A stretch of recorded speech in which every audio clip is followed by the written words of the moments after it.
Bienvenidos a un nuevo episodio de Break Your Stigma. Mi nombre es Kevin Ortiz y en este nuevo capítulo del podcast estaremos hablando sobre lo que es la endometriosis, que es una enfermedad que afecta a millones de mujeres en el mundo y que lamentablemente se presta para mucho estigma porque es una condición invisible y además de eso, hay muchos comentarios y percepciones negativas sobre lo que es la salud de la mujer y el dolor pélvico crónico y la salud menstrual.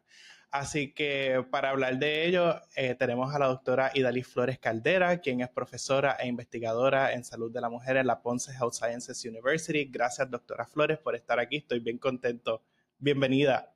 Yo también estoy feliz, gracias. Se nos dio, Kevin, se nos dio. Se nos dio, por fin, por fin. Yo llevo mucho tiempo siguiendo el trabajo de la doctora Flores Caldera y de verdad que soy fan, quiero decirlo. Y estoy bien contento de que podamos tener esta conversación que entiendo que es bien importante y que en estos tiempos pues amerita.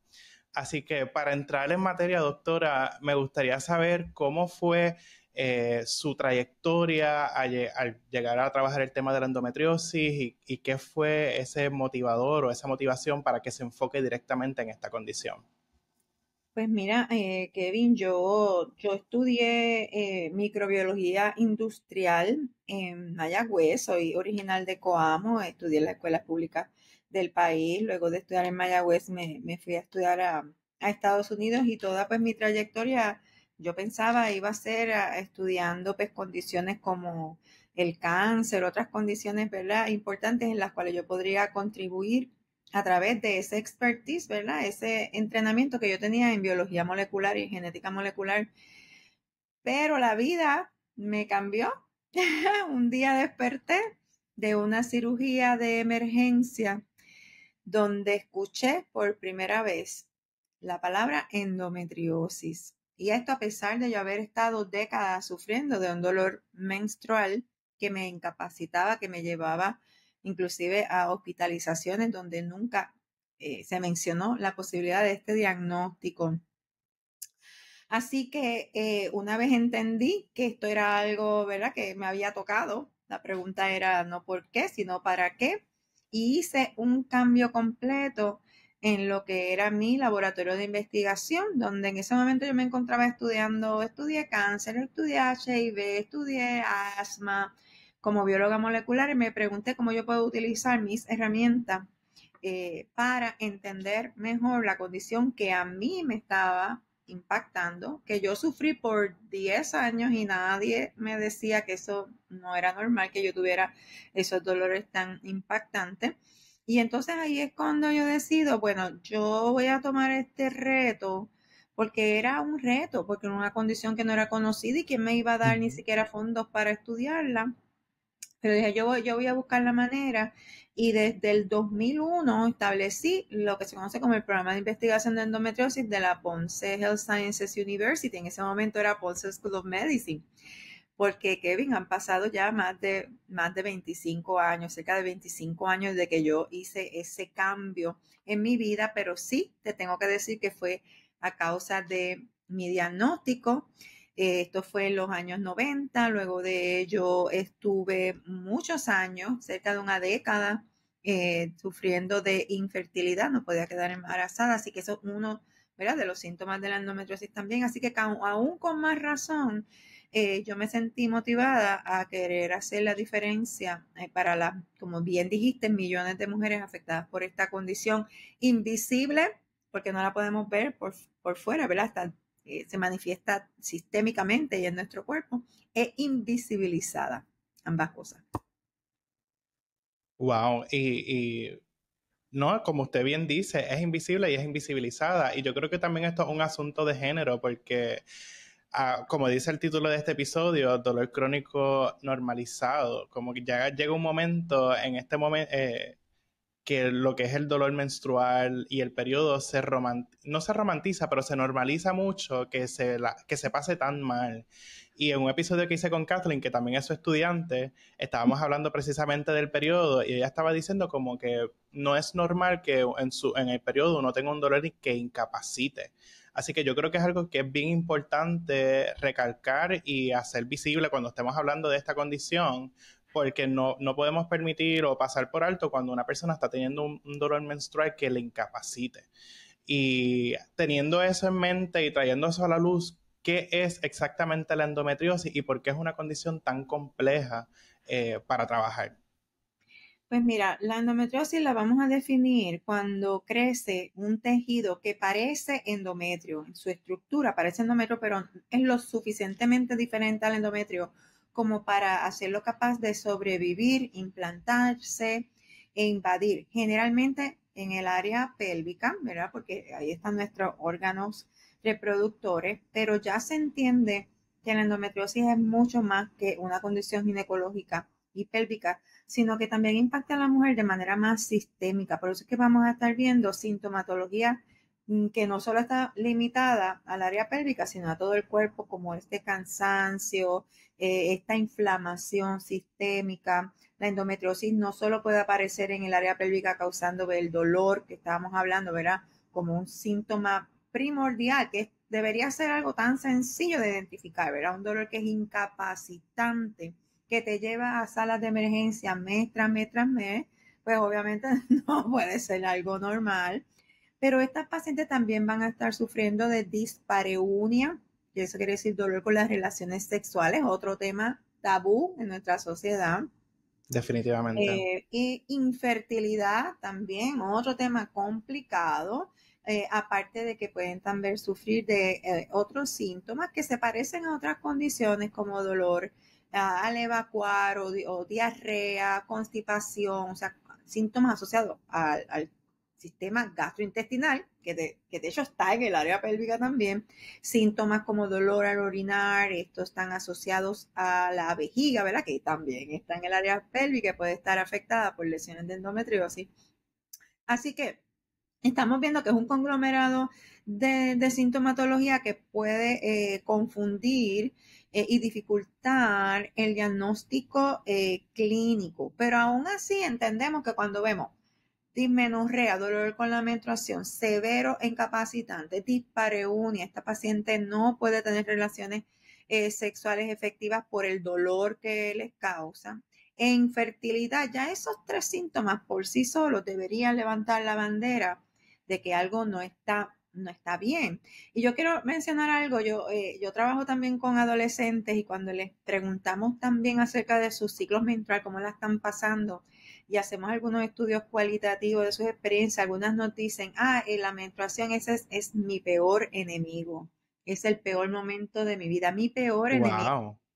Y son palabras fuertes, pero también el otro día escuchaba cómo el dolor, que es un síntoma tan complejo, ¿verdad? Porque tiene componentes físicos, emocionales, pero el dolor no debería verse como un enemigo, es nuestro amigo, en el sentido que es la señal que nos está diciendo, mírame, hay algo mal aquí, atiéndelo. Así que, ¿verdad? A veces vemos el dolor como desde este punto de vista negativo, pero a la vez, ¿qué tal si cambiamos un poco y lo vemos como esta señal, esta vocecita que nos está diciendo, no, nos está gritando que debemos atender esta condición pues, de la manera que sea, buscando los recursos que los hay. Vamos a hablar de eso, Ujú. los recursos. Entonces, hablando, ¿verdad? Es una condición que es multisistémica, como usted estaba hablando, tiene variedad en la manera en que se manifiesta, y me imagino que también varía de persona a persona. Estaba leyendo también que es una condición que tarda hasta casi 10 años para el diagnóstico. ¿Cuáles han sido esas barreras o las razones por las que es tan difícil o tarda demasiado un diagnóstico de endometriosis?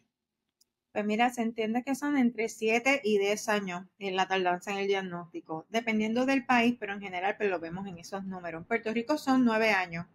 No importa el estudio que yo haga, 4, 5 estudios diferentes, todos nos llevan a ese 9 años. Pues, ¿qué puede estar pasando? Bueno, número uno, la normalización del síntoma de dolor con la menstruación, ¿verdad?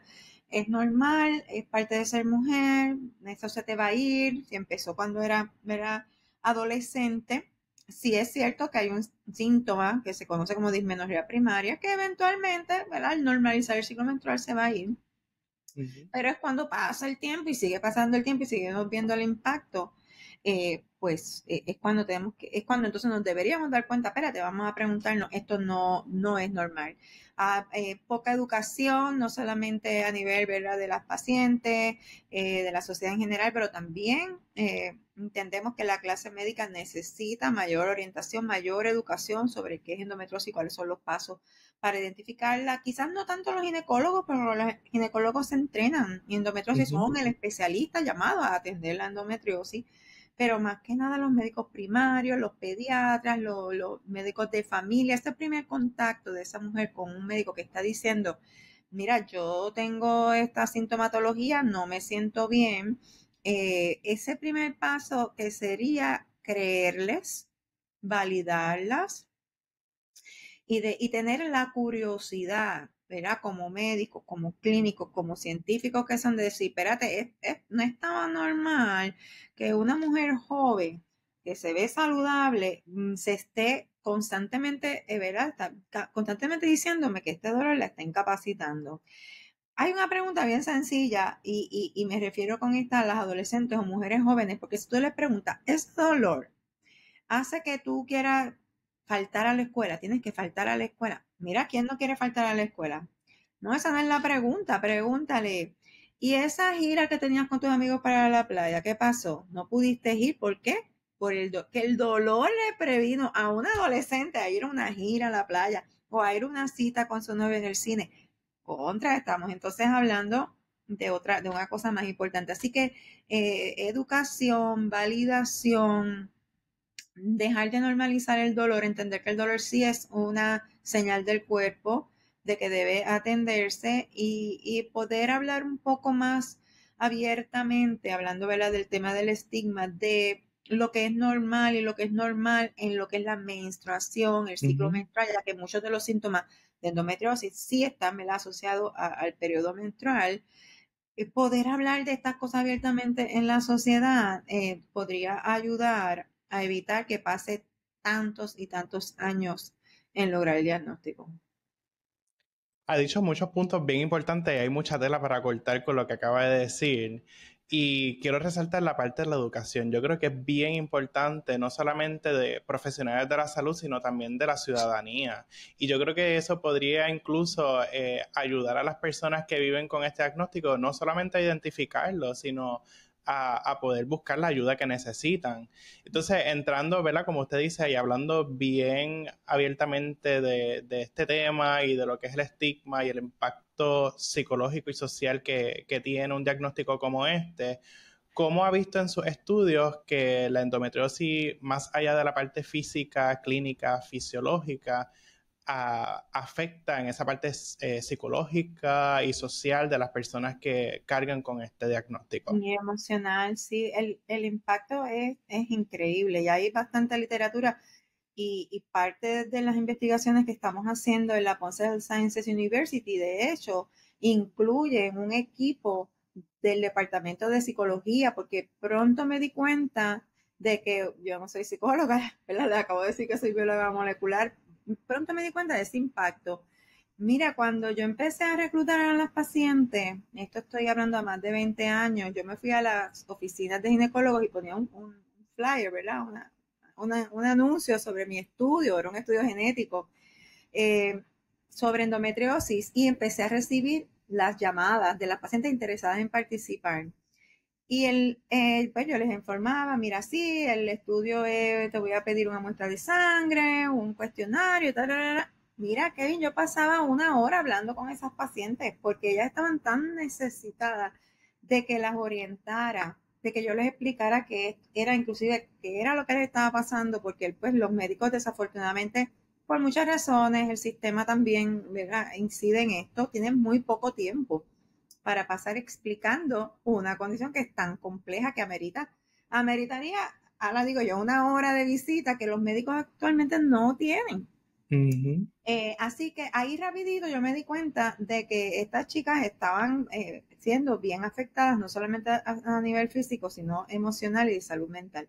Y eso me llevó a buscar un grupo de, ¿verdad?, de expertos, de personas interesadas en este tema para crear y fundar la Fundación Puertorriqueña de pacientes con endometriosis. Y eso fue tan temprano como en el 2005. Yo empecé a hacer investigación en el 2001, en el 2005, porque ya yo había visto que había tanta necesidad de educarla y de que ellas se sintieran apoyadas. Y así fue que comenzó la fundación con grupos de apoyo, con reuniones y talleres y seminarios.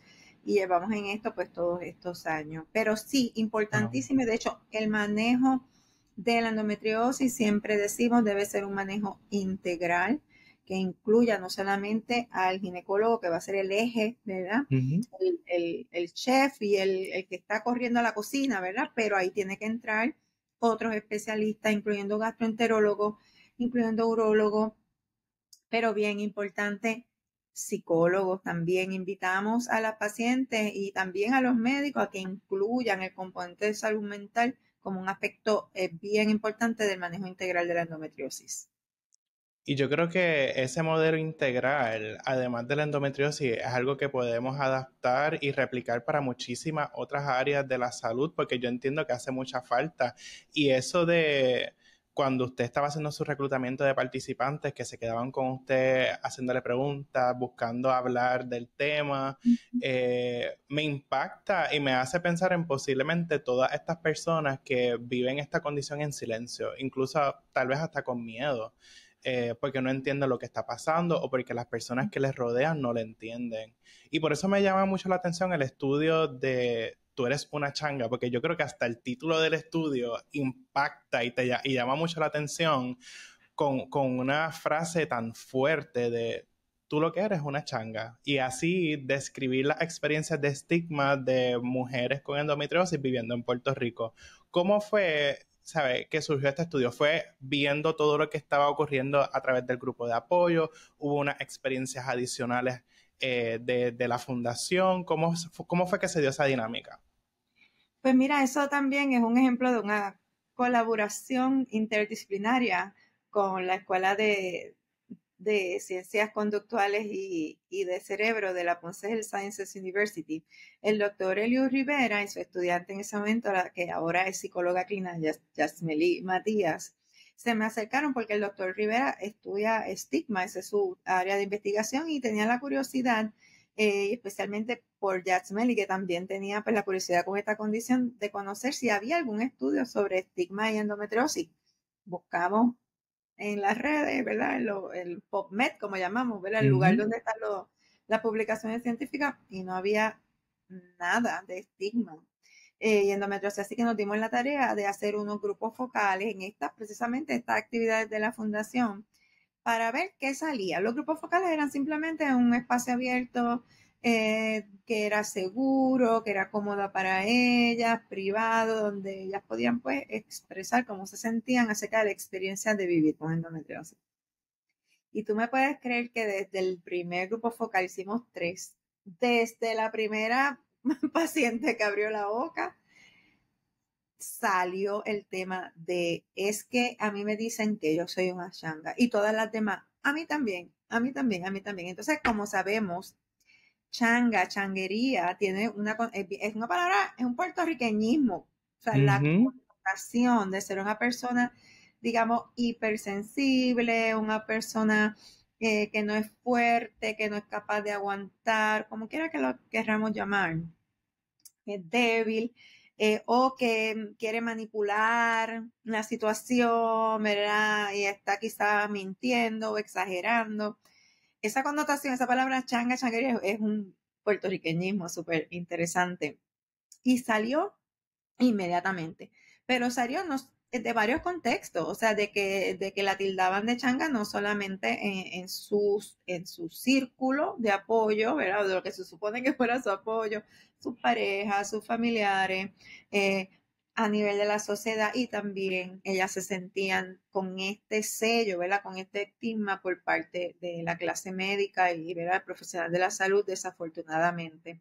Y fue algo que fue tan impactante que lo pudiéramos documentar a todos esos niveles. Y también hay que pensar que esos estigmas también se pueden internalizar. Y Ujú. si tú misma tienes ese estigma, entonces el impacto es de que yo no voy a querer buscar ayuda médica, yo no quiero parecer débil, yo tengo que entonces aguantar, yo entonces esto lo voy a mantener un secreto, no quiero problemas en mi trabajo, no quiero que en mi trabajo me boten de mi trabajo o causar problemas con mis compañeros de trabajo, prefiero quedarme callada, prefiero no buscar ayuda. Entonces esa internalización del estigma también sabemos que tiene un impacto en nuestra salud física y Ujú. mental.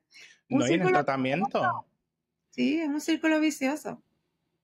Y me parece una experiencia brutal, ¿sabes? En el sentido completo de la palabra, esa parte de la internalización del estigma, porque eso cohíbe a la persona de buscar ayuda, cohíbe a la persona de, sí, literalmente busca todo lo más negativo posible para esa persona en vez de buscar progresar positivamente en su salud y en su bienestar.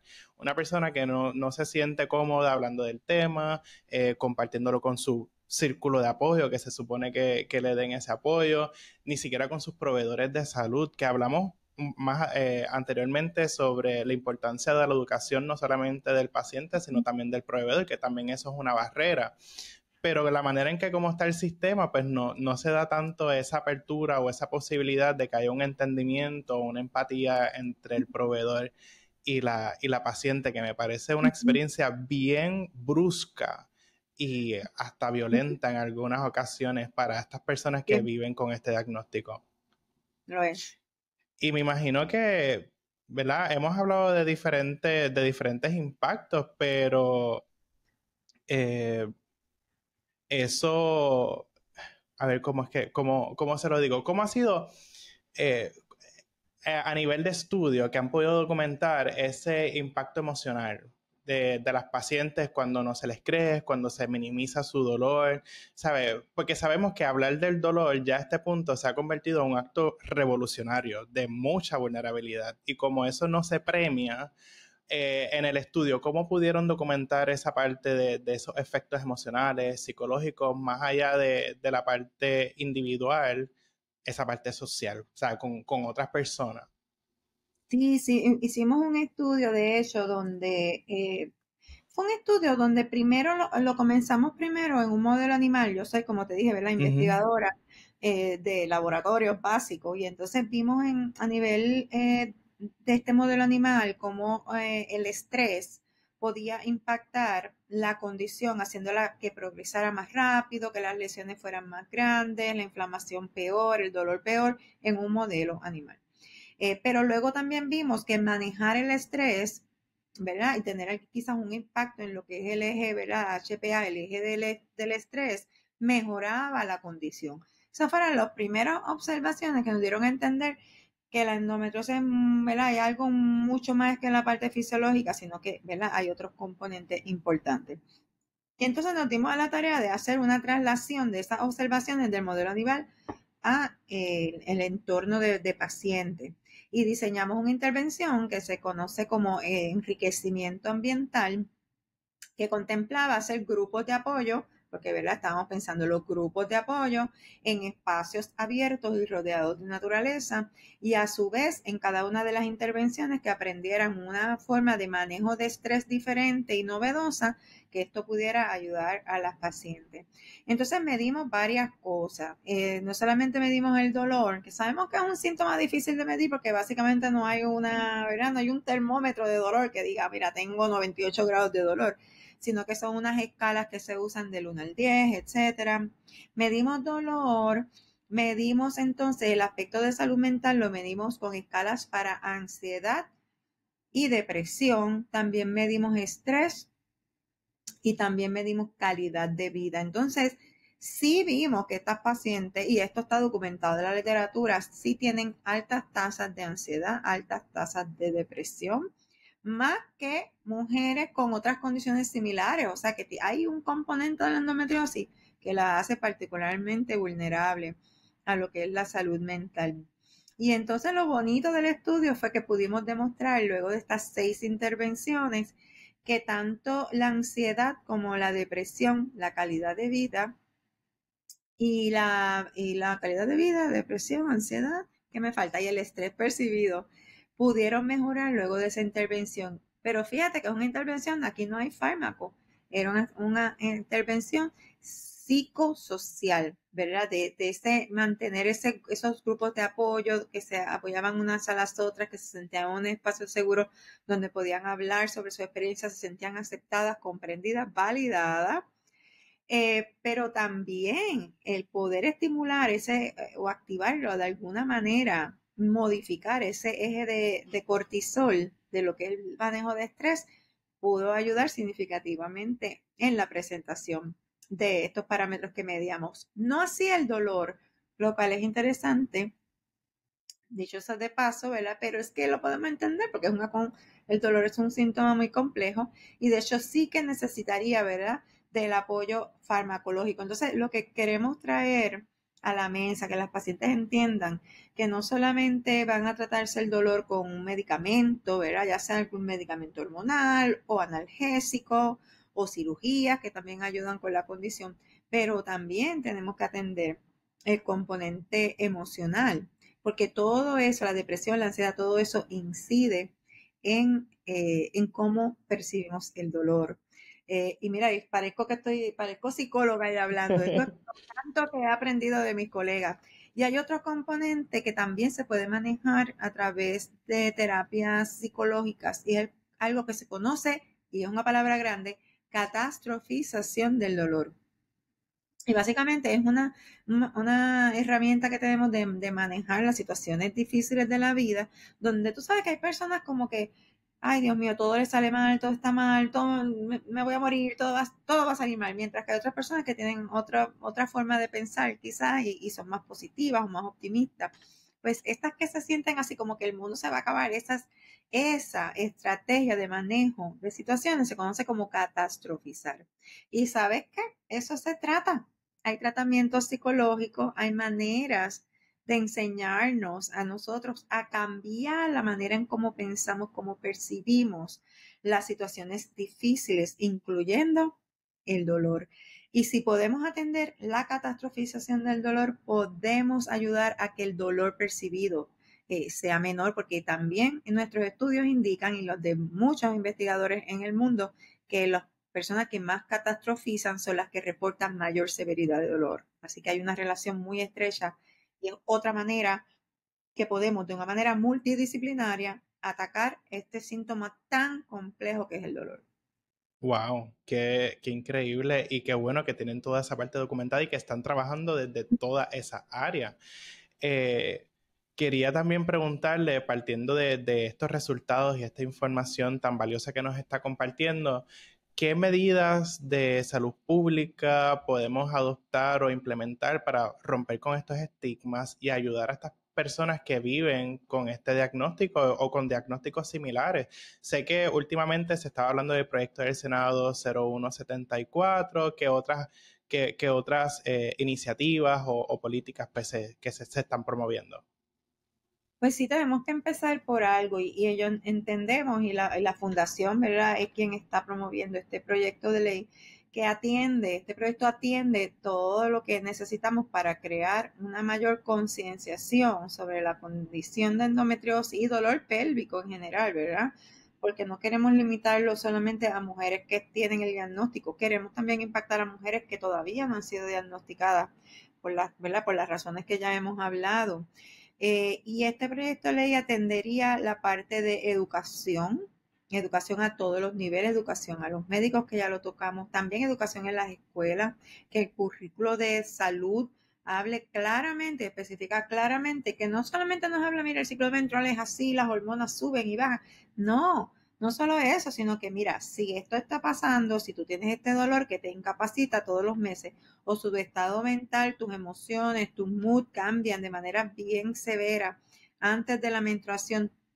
Si tu ciclo es irregular, que pasan 3 meses y todavía tú no ves tu menstruación o más de 3 meses, todo esto son indicadores de condiciones de salud ginecológica, salud de la mujer. Que no es solamente endometriosis, tenemos que identificar estas condiciones temprano. Así que educación a todos los niveles también, departamento de salud, campañas educativas ¿verdad? En las redes, ¿verdad? Sobre cuando aprovechar el mes de la endometriosis, en marzo, pues vamos a hacer una campaña educativa para educar a la gente en nuestras comunidades. Pero también queremos impactar todo lo que es el acceso a servicios de salud que puedan ayudar a estas mujeres a recuperar su salud y su calidad de vida, teniendo acceso, por ejemplo, a medicamentos que muchas veces los planes de médicos no los cubren, cirugías que son avanzadas y son costosas. Muchas veces las pacientes tienen que cubrir estas cirugías de su bolsillo. Terapias integrativas o alternas como la terapia de piso pélvico que las dan unos fisiatras, tampoco lo cubren los planes médicos. Y lo que no se está viendo, Kevin, es que aunque quizás hay un costo a corto plazo, el hecho de que estamos tratando a estas mujeres a tiempo, adolescentes y mujeres a tiempo, a largo plazo va a redundar en un beneficio económico. Pero sí tenemos que ser capaces de poder darles acceso a estas terapias que a nivel mundial son el estándar de cuidado. Nosotros Ujú. que nos vamos a quedar atrás, no.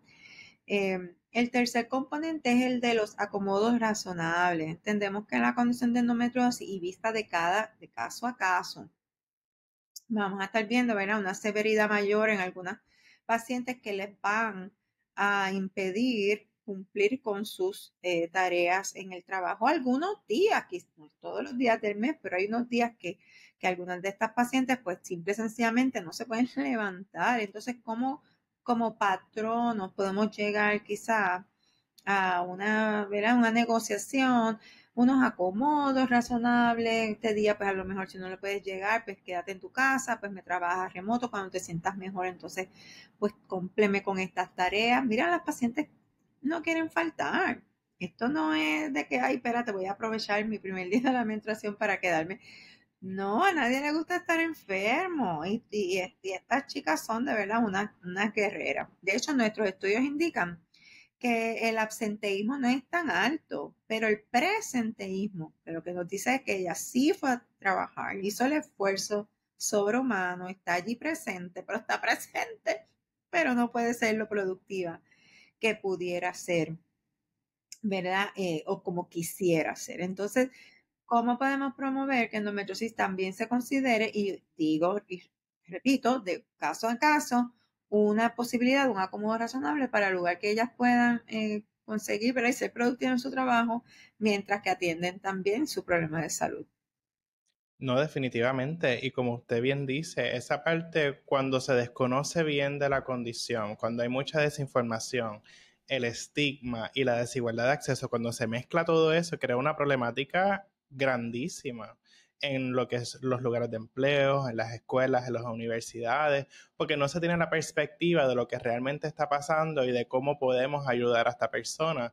Hay otros intereses que cubren más allá de la calidad de vida de esa persona y de la paciente que está viviendo con endometriosis. Y además de eso, mencionó algo bien interesante sobre la inversión a largo plazo. Yo creo que es bien importante y yo creo que a los planes médicos y al gobierno hay que hablarle así con números, pero yo creo que más allá de eso, a nivel de salud pública, poder tener estas intervenciones tempranas, este acceso y la educación, lo que va a permitirnos es que muchas más personas puedan tener calidad de vida por mucho más tiempo que lo que posiblemente estamos viviendo ahora en Puerto Rico en comparación con otras partes del mundo. Porque como usted bien dice, hay muchas terapias que aquí no son asequibles o que no se cubren con el plan médico, que en otros lugares sí son un standard of care, que son el estándar de cuidado. Así que yo creo que es bien importante también tener esa parte de consideración por esa parte de la calidad y la dignidad humana, porque un tema que es tan tabú como es la salud menstrual, como es el periodo, la salud de la mujer, que a veces lo ponen hasta como algo controversial, simplemente se trata de un asunto de derechos humanos y de calidad humana. Así que yo creo que queda mucho todavía por recorrer y yo agradezco mucho todos los esfuerzos que usted está hecho hasta ahora de contribuir a la ciencia, a la salud y a la salud pública con sus proyectos y sus intervenciones. Y para ir más o menos cerrando, tengo unas últimas preguntas. Eh, ¿qué cambio? Esto es a nivel ya más bien social. Sabemos que usted no es psicóloga, pero se ha metido más o menos en el área. Sí, vamos a decir. Y Eh, saludista también, en el área de salud pública también. Me claro, encanta. todo lo que estamos haciendo es salud pública, así que le pregunto, ¿qué cambios narrativos o culturales podemos fomentar como sociedad puertorriqueña, caribeña, para dejar de ver el dolor como algo tan tabú, como algo tan extraordinario y en vez verlo como algo parte de la experiencia humana que debe ser entendido y que debe ser accionado sobre eso? Pues sí, como cualquier otro dolor o dolencia, ¿verdad? Que sufrimos, ¿verdad? Diferentes personas, pues algunas tienen diabetes, otras tienen enfermedades mentales, otras el corazón, y para eso pues van a sus especialistas y toman sus medicamentos, pues aceptar que esto pues es una condición que afecta primordialmente mujeres o personas con útero y que hay maneras de atenderla. Así que la normalización del dolor asociado a la menstruación es que no, eso tiene que terminar. O sea, yo pienso que el mensaje es que dolor menstrual no es normal, ¿verdad? Dolor menstrual no es normal, ningún dolor es menstrual. Y como sociedad tenemos que ver que algo que afecta, una condición que afecta, y voy a hablar, mira, de mujeres, pero me refiero también, ¿verdad? A personas con útero. Las mujeres en nuestra sociedad son las que cargamos a las comunidades, somos las cuidadoras, somos las madres, somos las cocineras, somos las choferas. Cuando las mujeres no se atienden su salud, el impacto es mucho más que económico desde el punto de vista ¿verdad? De costos Ujú. del sistema de salud. Estamos hablando también de costos indirectos, costos de productividad, costos de que esta mujer no se siente lo productiva y que ella quisiera hacer para la sociedad. Y las mujeres es que somos importantísimos motores. Para mí tiene que ser una inversión real y constante en de que asegurar que nuestra salud es óptima para que la sociedad siga funcionando de manera óptima. Y ya quitarnos estos tabúes y dejar de estar hablando de estos temas como algo como este hush hush que no se puede hablar. Ya estamos grandecitos ya, ¿verdad? Vamos a hablar de las cosas como son, vamos a Ujú. incluir a la mujer en todos los aspectos de la sociedad. Mira, no fue hasta hace poco que las mujeres participaban en los estudios clínicos de medicamentos. Mira, vamos a hacerlas partícipes de la sociedad y asegurarnos que tengan la vitalidad y la salud para seguir en colaboración todos, porque aquí no estamos hablando de que unos seamos mejores que otros, estamos hablando de que todos colaboremos como sociedad a lograr eso mismo, equidad y justicia social para todos.